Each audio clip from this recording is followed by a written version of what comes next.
Ladies and gentlemen, viewers at home, I hope you got your snacks, your popcorn, your soda, whatever you need. I hope you're ready because it's time for Below BG. Michael Ridgway is here with us right now. And Michael, you did a lot of work recently with city government. And tonight we're going to have the first look at this 3-part series. So tell us a little bit about it. Yes, Reese, so it's a spoiler alert, it's a little bit long, but it's very important. So when I caught wind of this story, I didn't think that it would be what it turned out to be.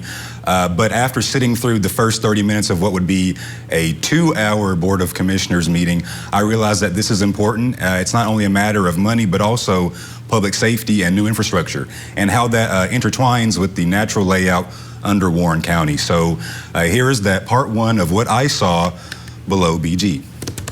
None of this is planned. When we talk about, how a storm sewer like Whiskey Run comes together, it came together never in an individual project. It came together over the course of decades, and it was piecemeal. And it was essentially as each person or each property owner or each block needed some sort of an improvement to this storm sewer system, they gradually added to it. Piecemeal describes the whole storm drainage system in town because that's what it is. Disjointed and unconnected projects built over time. With more development came the need to build new systems to guide the water into the caves, which means it would take quite a while to find all the problems. The other consequence of having a storm sewer system that's been piecemealed together over the course of decades and a century is that at no point has anyone sat down and said, what is the maximum amount of water that's going to run off the whole of downtown Bowling Green, and how much capacity do we need so that we can get all of this water out of town safely and effectively? So what is there to do? Well, in the commission meeting on May 6, Public Works proposed the idea of a stormwater utility, essentially an extra fee added to the monthly water bill citizens pay to create a stream of revenue to build and continuously improve drainage infrastructure, something Bowling Green has never had. The caves have been it's been the go-to button, it's been the easy button. Let's put everything in the cave and we're good. We're at the point now where the caves are full, and we don't know if because they're blocked, we don't know if they just can't take anymore. As the city spreads out, more and more hard surfaces, driveways, roofs, that water's collecting. So in the past, a huge field could soak in water. Well, now I put a huge factory on it.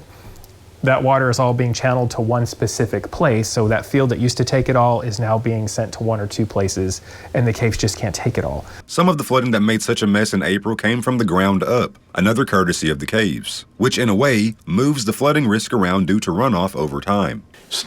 Caves are a natural storm sewer system that you can't maintain.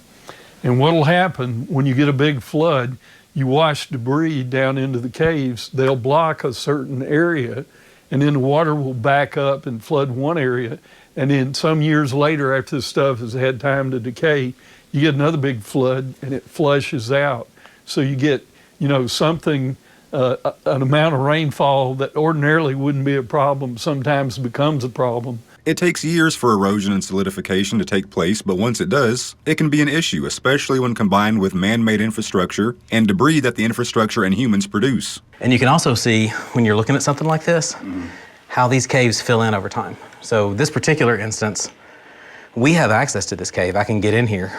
But if over the course of the next 20 years, this gravel and silt and everything else continues to build inside this cave system, and let's say it gets all the way up here and kind of clogs it all up, I can't fix that. I cannot remove that material.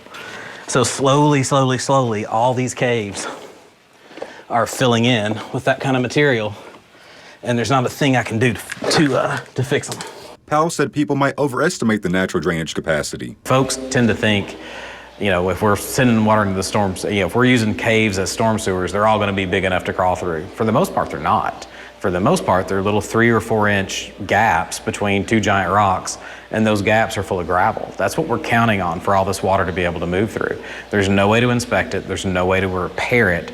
And so, if they get silted in, if they get trash in them, if the flow regime changes, if a cave roof collapses and seals off a particular passage, there's no way for us to know where that happened. There's no way for us to address that issue or replace that drainage capacity. We simply observe the effects at the surface the next time it rains, and then we have to adapt.